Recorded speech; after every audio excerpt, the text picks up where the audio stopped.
ሰላም ጤና ይስጥልን የኢፌሪ መከላከያ ሰራዊት ሳምንታዊ ቴሌቪዥን ፕሮግራም ተከታታዮች እንደምሰምታችኋል።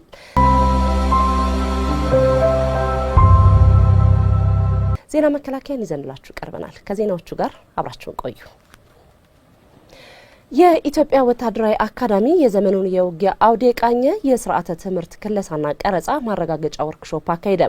ወርክሾፑ የሰራዊቱን እውቀትና ክህሎት ወደ ላቀ ደረጃ የሚያሸጋግሩ የጥናት ውጤቶችን መገምገምን ዓላማ አድርጓል። ውብሸት አንበሴ ተጨማሪ አለው።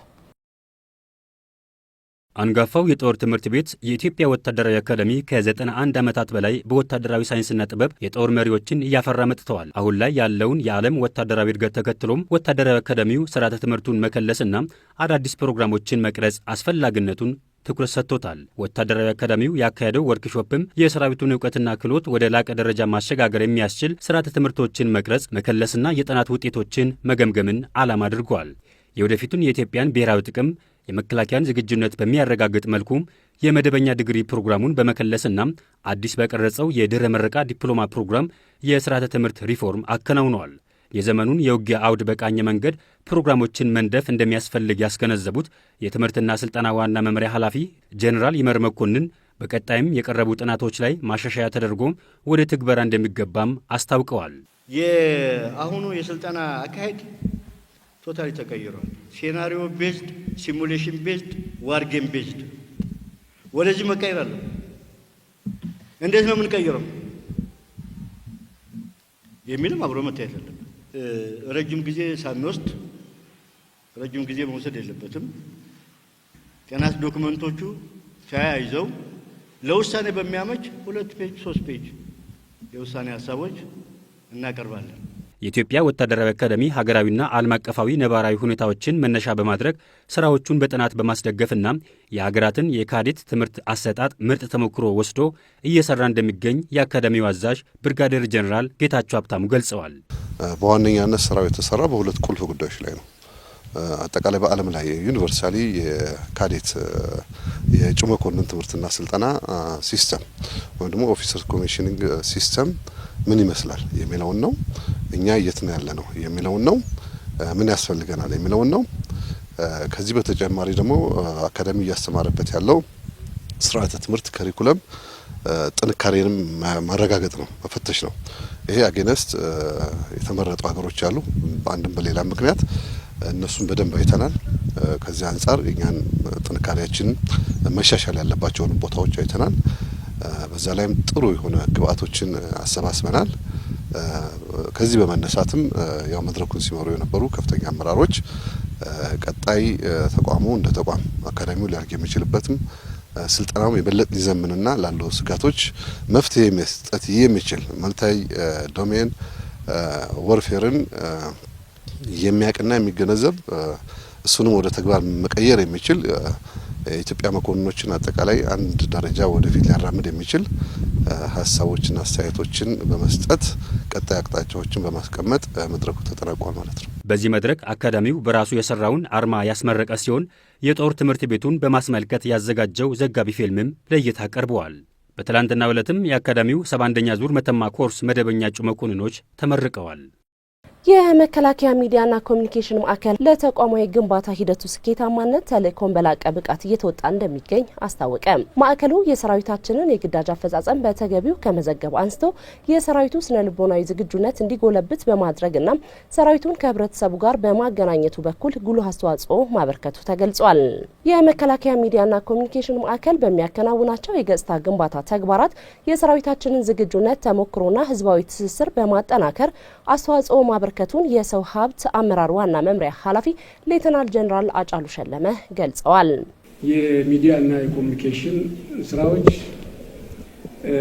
ሁሉም ስራዎቻችን አንጓ ላይ የሚገኙ ተቋሙ ገጽታን ለህብረተሰቡና ለወጣቱ በማሳወቅ በሁሉም የሰራዊት ክፍሎች ውስጥ ሰራዊቱ ስለሰራቸው ስራዎች ራሱ ተመልሶ እንዲያይ ሌላ አካባቢ ላይ የተሰራውን ስራ ደግሞ ሌሎች የጦር ክፍሎች እንዲመለከቱ የሚያደርግ የተዋጣ ስራ እየሰሩ ያሉበት ሁኔታ ነው ያለው። ሌተናል ጀነራል አጫሉ ሸለማ አያይዘውም የሚዲያና ኮሚኒኬሽን ማዕከል አመራሮችና ሙያተኞች በስራቸው ላስመዘገቧቸው ውጤቶች ምስጋና አቅርበው ይህንን መሰል ውጤታማነትን አጠናክረው መቀጠል እንደሚጠበቅባቸው አሳስበዋል። የማዕከሉ ኃላፊ ሜጀር ጀነራል እንዳልካቸው ወልደ ኪዳን በበኩላቸው በበጀት ዓመቱ የሰራዊታችን ስነ ልቦናዊ ዝግጁነት ሙያዊ ግንዛቤውንና የስራ ተነሳሽነቱን የሚያጎለብቱና ህዝባዊ ውግንናን የሚያጠናክሩ የውይይት ጽሁፎችን፣ የራዲዮ፣ የቴሌቪዥን፣ የህትመትና የማህበራዊ ሚዲያ ይዘቶችን በማዘጋጀት ለሰራዊታችንና ለህዝባችን በስፋት ማድረስ መቻሉን ገልጸዋል። የመከላከያ ሚዲያና ኮሚኒኬሽን ማዕከል የ2018 በጀት ዓመት ግዳጅ አፈጻጸም መዝጊያ ዝግጅቱ ላይ ማዕከሉን ለረጅም ዓመታት አገልግለው በህይወት ለተለዩ አባላቱ ቤተሰቦችም ዘወትር ከጎናቸው መሆኑን የሚያረጋግጥ የገንዘብ ድጋፍ አበርክቷል። ጤና ዋና መምሪያ በበጀት ዓመቱ ጥራት ያለው የሕክምና አገልግሎት በመስጠት የሰራዊቱን የጤና ዝግጁነት በማረጋገጥ ስኬታማ መሆኑን አስታወቀ። ዋና መምሪያው ዘመናዊ ቴክኖሎጂዎችን በመጠቀምና በሽታዎችን አስቀድሞ በመከላከል ተልዕኮን በስኬት እየተወጣ እንደሚገኝ የጤና ዋና መምሪያ ኃላፊ ሌተናል ጀነራል ጥጋቡ ይልማ ገልጸዋል። በተለይም በሃይቴክ ሆስፒታል በሚሰጠው አገልግሎት ወደ ውጭ ሀገር ይላኩ የነበሩ ሕክምናዎችን በሀገር ውስጥ ማስቀረት ማስቻሉን የጠቆሙት ሌተናል ጀነራል ጥጋቡ ይልማ በቀጣይም የውጭ ሀገራት ሕክምና ፈላጊዎችን ለማከም እየተሰራ ይገኛል ብለዋል። ዘገባው የደስታ ተረፈ ነው። ማዕከላዊ እዝ ወቅቱ የሚጠይቀውን ዝግጁነት ለመፍጠር እንስራ በሚል መሪ ሀሳብ ለአመራሮቹ የግዳጅ አፈጻጸም ላይ ያተኮረ የአቅም ማጎልበቻ ስልጠና ሰጠ። አመራሩ ወቅታዊ ስምሪቶችን እያሳካ ለቀጣይ ሀገራዊ ተቋማዊ ተልዕኮች በብቃት እንዲዘጋጅ የሚያስችል ስልጠና መሆኑን የማዕከላዊ እዝ አዛዥ ሌተናል ጀነራል ዘውዱ በላይ ገልጸዋል። በተያያዘ ዜና የእዙ አመራሮች በምስራቅ ወለጋ ዞን ዋዩ ጡቃ ወረዳ ተስፋን እንትከል በሚል መሪ ቃል ከአካባቢው ህብረተሰብና አመራሮች ጋር በመሆን የችግኝ ተከላ መርሃ ግብር አካሂደዋል። የእዙ የሰራዊት ስነ ልቦና ግንባታ ኃላፊ ኮሎኔል ለችሳ መገርሳ እንደገለጹት አካባቢያቸውን ከጽንፈኞች በመጠበቅ ሰላምን ከማስፈን ባሻገር በልማት ተግባራት ላይም በንቃት እየተሳተፉ ይገኛል። እዙ በተጠናቀቀው በጀት ዓመት አመርቂ ውጤት ላስመዘገቡ ክፍሎችና የፈጠራ ስራ ቀረቡ አባላት የእውቅና ሽልማትም አበርክቷል። ዘገባው የመሐመድ አህመድ ነው። የኢትዮጵያ መከላከያ ሰራዊት ወታደራዊ ሙዚየም የአርበኛ ደጃዝማች ኮሎኔል ዘውዴ ጥላሁን ወታደራዊ ቅርሶችን ተረከበ። ቅርሶቹ የመከላከያ ወታደራዊ ቅርስ ጥናትና አስተዳደር ዳይሬክተር በየካ ክፍለ ከተማ ሾላ አካባቢ በሚገኘው የአርበኛው መኖሪያ ቤት ተረክበዋል። ታድላ መላኬ ተጨማሪ አላት። ታሪክ ከሌለ ሀገር የለም፣ ያለ ታሪክ ሀገር አይገነባም በማለት ጀግኖች አርበኞች ወራሪዎችን ድል በማድረግ የተከበረች ኢትዮጵያን ከጀግንነት ታሪኳ ጋር ለትውልድ አሻግረዋል። የአባታቸውን የጀግንነት ታሪክ ጠብቀው ከማቆየት ባሻገር የተለያዩ ወታደራዊ ቁሳቁሶችን ለሰራዊቱ ሙዚየም ያስረከቡት የጀግናው አርበኛ ደጃዝማች ኮሎኔል ዘውዴ ጥላሁን ቤተሰቦችም ምስጋና ቀርቦላቸዋል። የመከላከያ ወታደራዊ ቅርስ ጥናትና አስተዳደር ዳይሬክተር ሜጀር ጀነራል ጥሩያ ሰፌ የአርበኛው ልጆች ለሌሎች አርአያ የሚሆን ተግባር ማሳየታቸውን ተናግረዋል። ደጃዝማች ዘውዴ ጥላሁን አልሞቱም ማለት ነው። በአካል አሉ። ስጋቸው ቢለይም ታሪካቸው ከነ ሜዳሊያዎቻቸው ጭምር ከነ ሁሉም ጭምር ታሪካቸው አለ። ወጣቱ ከነዚህ በጣም ብዙ ይማራል ማለት ነው። ስናስጎበኝ ደጃዝማች ዘውዴ ጥላሁን ማን ናቸው፣ መቼ ምን አበርክቶ ሰጡ የሚለውን ጭምር ዝርዝር እናወርሳለን ማለት ነው። ይሄ ትልቅ ታሪክ ነው። ሀገር የምትኮራው በታሪኳ ነው። ዘመናዊ ሰራዊት ባልነበረበት ጊዜ፣ ሙሉ መሳሪያ ባልነበረበት ጊዜ፣ ትጥቅ ባልነበረበት ጊዜ ዘመናዊ ጦር መሳሪያ ታጥቆ በምድርም በአየርም ከየሰፈሮቻቸው ተጠራርተው ዘር ሃይማኖት ሳይለያቸው አንድ ሆነው ወራቶችን ተጉዘው በባዶ እግራቸው እሾህ እየወጋቸው እዚህ አድርሰዋል። ከኛ አርበኞቻችን የምንማረው ይሄን ነው። ትውልዱ የአባቶቹን ወኔ ሞራልና የዓላማ ጽናት ወርሶ ሌላ ደማቅ ታሪክ መስራት እንደሚጠበቅበት ያሳሰቡት ሜጀር ጀነራል ጥሩያ ሰፌ በተለይም ወጣቶችና ህጻናት ሙዚየሙን በመጎብኘት ታሪካቸውን እንዲያውቁ ጥሪ አቅርበዋል። ታሪክን በክብር ጠብቆ ማስቀጠል የሁሉም ትውልድ አደራ በመሆኑ ለኢትዮጵያ መከላከያ ሰራዊት ወታደራዊ ሙዚየም ገቢ የተደረገውን የአርበኛ ደጃዝማች ኮሎኔል ዘውዴ ጥላሁን ታሪካዊ ወታደራዊ ቅርሶች በአግባቡ ለማስቀመጥ ዳይሬክተሬቱ ዝግጁ መሆኑንም በወታደራዊ ቅርስ አስተዳደር አስተዳደር የቅርስ ማሰባሰብ ቡድን መሪ ኮሎኔል ግዛቸው ታደሰ ገልጸዋል። የደጃዝማች ኮሎኔል ዘውዴ ጥላሁን ልጆች በበኩላቸው አባታቸው የጣሊያንን የቅኝ ግዛት ወረራ ለመመከት በወጣትነታቸው የዘመቱና በአዲስ ዓለም ግንባር የጠላትን ምሽግ ሰብረው የኢትዮጵያን ሰንደቅ ዓላማ ከፍ ካደረጉ ጀግኖች አንዱ መሆናቸውን በኩራት መስክረዋል። የአርበኛው ልጆች አክለውም የአባታችን ወታደራዊ ቅርሶች ለኢትዮጵያ መከላከያ ሰራዊት ወታደራዊ ሙዚየም ስናበረክት ለሰራዊታችን ያለን ታላቅ አክብሮት ለመግለጽ ነው ብለዋል። ደጃዝማች ዘውዴ ጥላሁን የመጨረሻ ልጅ ነኝ። አባታችን እንግዲህ ያው ባለ ታሪክ የነበሩና የተከበሩ ሰው ናቸው። ለሀገራቸውም እስከ ደም ጠብታ ድረስ ምንም ወደ ኋላ ሳይሉ በዱር በደገደሉ ለ5 ዓመት በአርበኝነት የቆዩ ናቸው። አገርም መሰክርላቸው ናቸው። ለሀገርም ለወገንም ለሕዝብም ነውና የታገሉት። አሁንም ደግሞ ለሰራዊቱ ለመከላከያ ሰራዊት ስንሰጥ በጣም ከፍ ያለ ደስታ ነው የሚሰማን። በኢትዮጵያ መከላከያ ዩኒቨርሲቲ የኢንጂነሪንግ ኮሌጅ የቴክኖሎጂ አቅሞችን በማሳደግ የሰራዊታችን የግዳጅ አፈጻጸም ልህቀት የሚያረጋግጡ ተግባራት ማከናወኑን አስታወቀ። ኮሌጁ በትምህርት በምርምርና በማህበረሰብ አቀፍ አገልግሎት ከፍተኛ አስተዋጽኦ ላደረጉ ክፍሎችና አባላትም የእውቅናና የምስጋና ፕሮግራም አካሂዷል። ሜሮን ጌታነህ ተጨማሪ ዘገባ አላት። የኢትዮጵያ መከላከያ ዩኒቨርሲቲ የኢንጂነሪንግ ኮሌጅ ብቃት ያላቸው ኢንጂነሮችንና ተመራማሪዎችን በማፍራት በአረንጓዴ ኢኮኖሚና በቴክኖሎጂ ሽግግር ላይ በማተኮር የቤንዚን ተሽከርካሪዎችን ወደ ኤሌክትሪክ በመቀየር ውጤታማ ስራዎችን እየሰራ ይገኛል።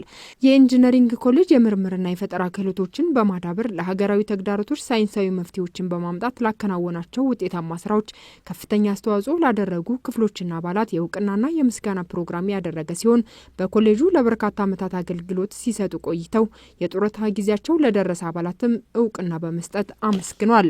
ኮሌጁ የቴክኖሎጂ አቅሞችን በመጠቀም የሚሰጡ ተልዕኮችን በድል ለመወጣት የሚያስችሉ ተግባራትን በማከናወን የሰራዊቱን ልህቀት የሚያረጋግጡ ስራዎች መስራቱንም የኢትዮጵያ መከላከያ ዩኒቨርሲቲ ፕሬዝዳንት ብርጋዴር ጄኔራል ከበደ ረጋሳ ገልጸዋል። የኮሌጁ ማህበረሰብ አስተማሪውንም ተመራማሪውንም ድጋፍ ሰጪውንም የ2018 ዓመተ ምህረት ያቀዳችሁትን ስራዎቻችሁን ገምግማችሁ ቀረ በሚባለው ደግሞ በሚቀጥለው ዓመት ትኩረት ሰጥተን እንሰራለን ብላችሁ ያስቀመጣችሁትን ማኔጅመንቱን በመወከል በራሴና በዩኒቨርሲቲው ማህበረሰብ ስም ለኮሌጁ ትልቅ እውቅና መስጠት እፈልጋለሁ።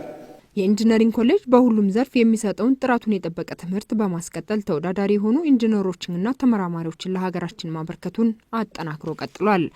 ኢንጂነሪንግ ኮሌጅ ታሪካቸውን የሚያውቁና የሀገራችንን ብሩህ ተስፋ የሚያረጋግጡ ብቃት ያላቸውን ተማሪዎችንና መሪዎችን ለማፍራት በሚያደርገው የመማር ማስተማር ስራዎች የመምህራን የኮሌጁ አመራሮችና የባለድርሻ አካላት ሚና ከፍተኛ በመሆኑ የተሰጠ እውቅና መሆኑንም የኢንጂነሪንግ ኮሌጅ ዳይሬክተር ኮሎኔል ኢዶሳ ቱፋ ገልጸዋል። ኮሌጃችን የተለያዩ ወታደራዊና ኮሜርሻል የምርምር ስራዎችን በሰፊው እየሰራ ለውጤት እያበቃን እንገኛለን። ከነዚህም መካከል የሞባይል ክሊኒክ፣ የጫጩት ማፈልፈያ ቴክኖሎጂ፣ የእንስሳት መኖ መቀነባበሪያ፣ በነዳጅ የሚሰራ ተሽከርካሪ ወደ ኤሌክትሪክ የመቀየር እና ሌሎች የቴክኖሎጂ ልማት ስራዎች ይጠቀሳሉ። ኮሌጁ ተወዳዳሪ ምሁራንን ለማፍራት በሚያደርገው ሂደት በስነ ምግባር የታነጹና ሙያዊ ክህሎት የተላበሱ ተማሪዎችን ለማብቃት በቁርጠኝነት በመንቀሳቀሳቸው እውቅና የተሰጣቸው አባላት በቀጣይም ይህንኑ ጥንካሬ ለማስቀጠል የተሰጣቸው እውቅና ከፍተኛ ተነሳሽነትን እንደፈጠረላቸው ገልጸዋል። አክቹአሊ ትልቅ ኃላፊነትም ነው የተጣለብን። እውቅና ሲሰጥ ደግሞ ለሚቀጥለው ስራ ዝግጁ እንሆናለን። አሁንም ደግሞ በጣም ደስ ብሎኛል። ሞራላችንንም ከፍ የሚያደርግ ነገር ነው። የመከላከያ ሎጂስቲክስ ኮሌጅ ከሰራዊቱ ክፍሎች ለተውጣጡ የሎጂስቲክስ አመራሮች የሰጠውን ስልጠና አጠናቀቀ። በምረቃ መርሃ ግብሩ ላይም የኢትዮጵያ ጠላቶች ለጥፋት ቢቀናጁም ሰራዊታችን ዘመኑ የደረሰበትን የረቀቀ ቴክኖሎጂ የታጠቀ በመሆኑ ሊገዳደሩት እንደማይችሉ በሎጂስቲክስ ዋና መምሪያ የሜንቴናንስ መምሪያ ኃላፊ ሜጀር ጀነራል በረሀ ገብረመድህን ገልጸዋል። ጀነራል መኮንኑ አክለውም ተመራቂዎቹ በሳይንሳዊ እውቀት በመመራት ችግሮችን ቀድሞ በመተንበይ መፍትሄ እንዲያበጁና አገልጋይነትን በተላበሰ መንፈስ እንዲሰሩም አሳስበዋል። የመከላከያ ሎጂስቲክስ ኮሌጅ አዛዥ ኮሎኔል መኮንን አድማሱ በበኩላቸው ሰልጣኞቹ በንድፈ ሀሳብና በተግባር የተደገፈውን ስልጠና በከፍተኛ ሞራልና ብቃት ማጠናቀቃቸውን ገልጸዋል። ዘገባው የዳዊት ብርሃኑ ነው። በመከላከያ ኢንተርፕረነርሺፕና ኢኖቬሽን ማዕከልና በዩናይትድ ኢንተርናሽናል ሴኩሪቲ ሰርቪስ በኩል የስራ ዕድል ለተመቻቸላቸው ተሰናባች የሰራዊት አባላት በሐዋሳ ወንዶ ጢቃ ወታደራዊ ካምፕ ስልጠና ተሰጠ። ሀገሩን በክብር ያገለገለ የሰራዊት አባል በክብር ሲሰናበት በተለያዩ የስራ ዘርፎች ተመራጭ እንዲሆን ማድረግ የማዕከሉ ዋነኛ ዓላማ መሆኑን የመከላከያ ኢንተርፕረነርሺፕና ኢኖቬሽን ማዕከል ኃላፊ ብርጋዴር ጄኔራል አብደላ መሐመድ ገልጸዋል።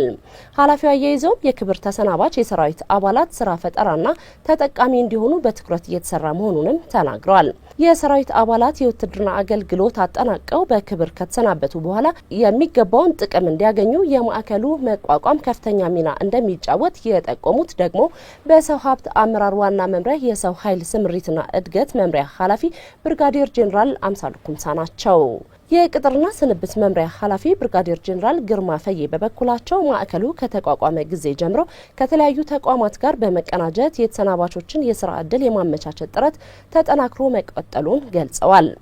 ዩናይትድ ኢንተርናሽናል ሴኩሪቲ ሰርቪስ ከተሰናባች አባላቱ ጋር ያለውን የስራ ዕድል አጋርነት አጠናክሮ እንደሚቀጥልና በቀጣይም ተጨማሪ የሰው ኃይል ከመከላከያ ጋር በትብብር እንደሚወስድ ታውቋል። ዘገባው የኢዮብ ሰለሞን ነው።